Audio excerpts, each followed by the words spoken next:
ጠቅላይ ሚኒስትር አብይ አህመድ ለተጠየቁት ጥያቄ የሰጡት ምላሽ እጅግ እያነጋገረና ከበርካቶች ዘንድም ቁጣን እያስነሳ ይገኛል። የሚቀጣ ካለ እንቀጣለን ሲሉ ጠቅላይ ሚኒስትሩ አስጠንቅቀዋል። የጠቅላይ ሚኒስትሩን መልእክት የተቃወሙት አካላት እነማን ናቸው? ኤርትራ ላይ ሌላ ጦስ መጥቶባታል። ኡጋንዳ በኤርትራ ዜጎች ላይ የያዘችው አቋም ጎረቤት ሀገሮችም እንዳይከተሉት ከፍተኛ ስጋት አለ። ሙሉ መረጃውን በስፋት እንመለከታለን። የትራምፕን ጎልድ ካርድ በተመለከተም አነጋጋሪ መረጃዎች ወጥተዋል።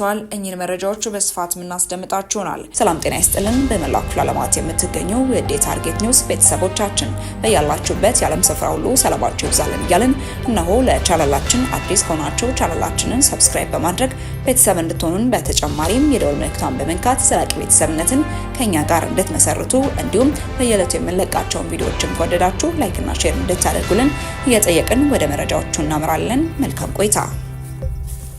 ኤርትራውያን ኡጋንዳን ለቀው ይጡ በሚል ከኡጋንዳውያን የተሰማው ተቃውሞን ተከትሎ በተደረገ የፖድካስት ውይይት ላይ ተጋባዥ ነበርጭ ሚልካ ትባላለች። ከዛሬ 4 ዓመት በፊት ኡጋንዳ መኖር የጀመረችም ሲሆን ሳውዲ ተወልዳ ያደገችም ኤርትራዊት ናት። ስደት በቋሚነት የሚኖርባትና አንድ ስደተኛ ሕይወቱን የሚያጠናቅቅበት ስፍራ እንዳልሆነ ትናገራለች። በሀገሯ ኤርትራ አምባገነን መንግስት መኖሩን ጠቅሳ ኡጋንዳ የሚመጡ ኤርትራውያን ነጻነት፣ ዴሞክራሲ፣ ከለላ፣ ደህንነት ፍለጋ የኢኮኖሚና የመኖር ጥያቄ እንጂ የሌላ ሀገርን ለመውረር እንዳልሆነ የምትናገረው ኡጋንዳዊቷ እንግዳ ተቀባይ ሰው ወዳድ ሀገራቸውም ድንቅ መሆኗን በመግለጽ ነው። ከ7 ወር በፊት ኡጋንዳውያን ኤርትራውያንን ተቃውሞ ሰላማዊ ሰልፍ በወጡበት ወቅትም የሀገር ውስጥ ሚኒስተር 150 የሚጠጉ ኤርትራውያን ባልተፈቀዱ አነስተኛ ንግዶች ላይ ያለ ስራ ፈቃድ ተሰማርተው መገኘታቸውን አመላክተው የነበረ ሲሆን ኃላፊው እንዳሉትም ምንም እንኳን ተግባሩ ህገወጥ ቢሆንም ስደተኞቹ ወደ ሀገራቸው መመለስ አይቻልም፣ ህግም አይፈቅድም የሚል አስተያየትን ሰጥተው ነበር። እንግዲህ ኃላፊው ይህን ባሉ በአንድ ወር ልዩነት ነበር የኡጋንዳ መንግስት ለጉዳዩ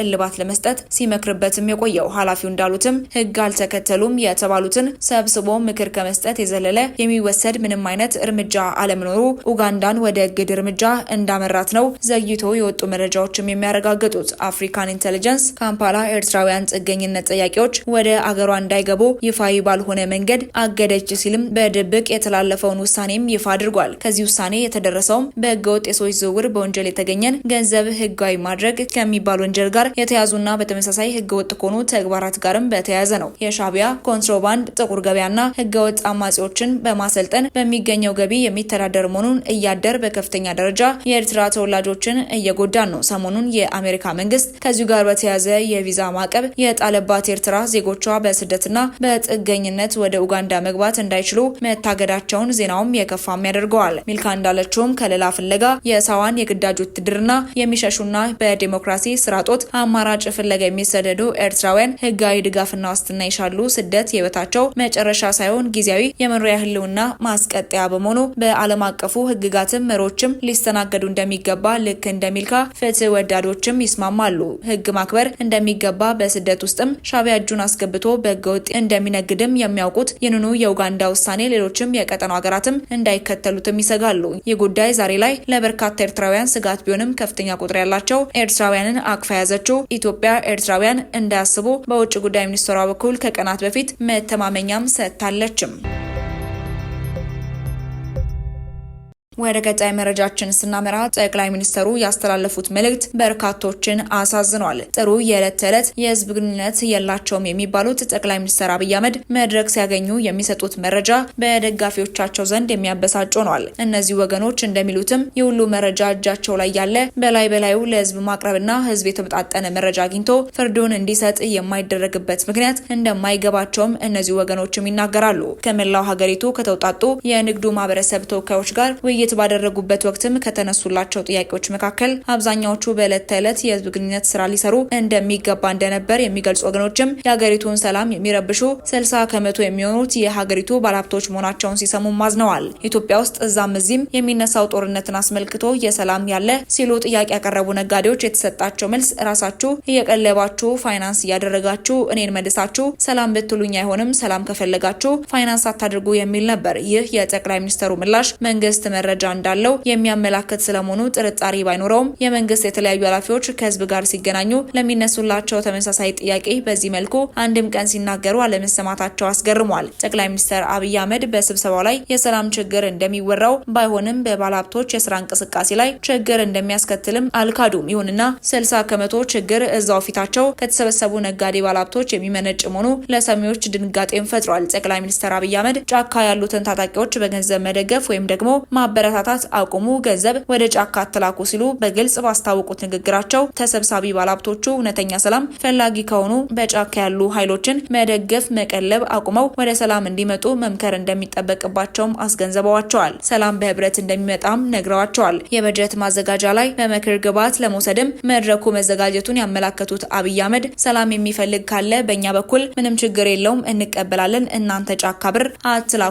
አክለውም መንግስት በሰላም የሚመጡ አካላትን ተቀብሎ ለማወያየት ዝግጁ መሆኑንም አስረግጠው ተናግረዋል። ለሰላም የማይገዙትን ደግሞ ህግ ማስከበር ስራችን ስለሆነም የሚቀጣ ካለ እንቀጣለን በማለትም አስጠንቅቀዋል። የኢትዮጵያ ባለሀብቶች የሀገሪቱን ሰላም በማደፍረስ ላይ 60 በመቶ አስተዋጽኦ ያደርጋሉ ሲሉ የከሰሱት አብይ አህመድ የሰላም ችግር ትልቅ ኪሳራ እንዳለውም ሳይሸሽጉም ተናግረዋል። የሰላም ችግር ትልቅ ኪሳራ ነው ያሉት ጠቅላይ ሚኒስትሩ ተቃዋሚዎችም ሆኑ ባለሀብቶች ሰላምን የማረጋገጥ ግዴታ የመንግስት ብቻ አድርገው በመውሰድ ከኃላፊነት መሸሽ ተገቢ አይደለም በማለት ሁሉም ሀገሪቱ ሰላም መከበር የበኩላቸውን ማክበር እንዳለባቸውም አስታውቀዋል። በሌላ በኩልም መንግስት ኮንትሮባንድና ህገወጥ የመሳሪያ ዝውውርን ለመቆጣጠር ባዘጋጃቸው የፍተሻ ኬላዎችም የኮቴ እያሉ ገንዘብ የሚጠይቁ አካላት እንዳሉ በውይይቱ ለተነሳው ጸጥታን አንተርሰው ምላሽም ሰጥተዋል። የፍተሻ ኬላዎቹ የማይኖሩ ከሆነ ህገወጥ የጦር መሳሪያዎች እየገቡ የሰዎችን ህይወት እንደሚቀጥፉም አመላክተው ፍተሻ እየተካሄደ ክፍያ የሚቆምበት አግባብ ለማመቻቸት እንደሚሰራም ነው የገለጹት።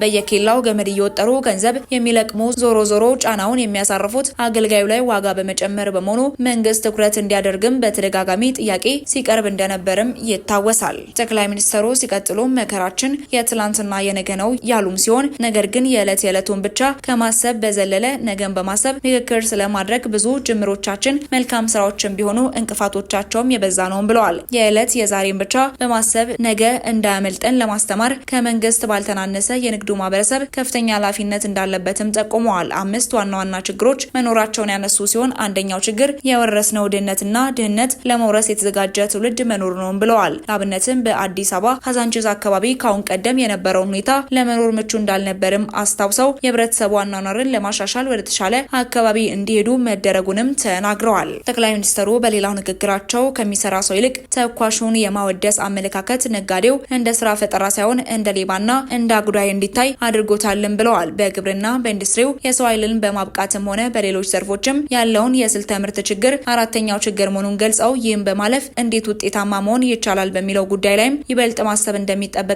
ተናግረዋል። በሀገራችን ከሚስተዋሉ ዋና ዋና ችግሮች መካከል የማገልገል ችግር አንዱ መሆኑን ነው ጠቅላይ ሚኒስትሩም ያስረዱት። ወደ መጨረሻው መረጃችን ስናመራ ትራምፕ በ5 ቢሊዮን ዶላር ቋሚ የአሜሪካ የመኖሪያ ፈቃድ የሚሰጠውን ጎልድ ካርድ አስጀመሩ። የአሜሪካው ፕሬዝዳንት ዶናልድ ትራምፕ በ5 ሚሊዮን ዶላር ቋሚ የአሜሪካ መኖሪያ ፈቃድ የሚያሰጠውን ጎልድ ካርድ ፕሮግራም ማመልከቻዎችን መቀበል መጀመሩን አስታውቋል። ፕሬዝዳንቱ አመልካቾች ትራምፕ ካርድ ወይም ደግሞ ጎልድ ካርድ ለተሰኘው ፕሮግራም ፍላጎታቸውን የሚያስመዘግቡበት ድረገጽም ይፋ አድርገዋል። ድረገጹም ትራምፕ ካርድ .gov የሚሰኝና የተጠባባቂዎችን ዝርዝር ምዝገባ መጀመሩንም ገልጸዋል። ትራምፕ ትሩዝ በተሰኘው ሶሻል ሚዲያቸው ላይ ባስተላለፉት መልእክትም በሺዎች የሚቆጠሩ ሰዎች እየደወሉ በዓለም ላይ ወደር ወደሌላት ታላቅ ሀገርና ገበያ ለመግባት የሚያስችለውን ውብ መንገድ እንዴት ማግኘት እንችላለን እያሉ እየጠየቁትም ይገኛሉ። ትራምፕ ባለፈው የካቲት ወር አስተዳደራቸው ለባለሀብት አመልካቾች የመኖሪያና የስራ መብቶችን የሚያገኙበትን እንዲሁም ዜግነት ለማግኘት መንገድ የሚከፍተውን ጎልደን ካርድ የተሰኘ ፕሮግራም እንደሚያቀርቡም ተናግረው ነበር። በዚህ መንገድ የሚመጡትን ባለሀብቶችም ስኬታማ ይሆናሉ፣ ብዙ ገንዘብ በማውጣትም ብዙ ግብርም ይከፍላሉ፣ ለብዙ ሰዎችም የስራ ዕድል ይፈጥራሉ ሲሉም በወቅቱም ተናግረዋል። የትራምፕ አስተዳደር ባለስልጣናት አዲሱ ፕሮግራም በአሜሪካ ቢያንስ 1.05 ሚሊዮን ዶላር ወይም በኢኮኖሚ በተጎዱ አካባቢዎችም $800,000 ኢንቨስትም ለሚያደርጉ ስደተኞች ቋሚ የመኖሪያ ፈቃድ የሚሰጠውን EB5 የኢንቨስተር ቪዛ ፕሮግራምም ሊተካ እንደሚችልም ጠቁመዋል። ወደ ተመልካቾቻችን ለእሳቱ የነበሩን መረጃዎቻችን እኚህን ይመስሉ ነበር። አብራችሁን ስለነበራችሁ እጅግ አድርገን እናመሰግናለን። በቀጣይ እስክንገናኝ ድረስ ቸር ቆዩልን።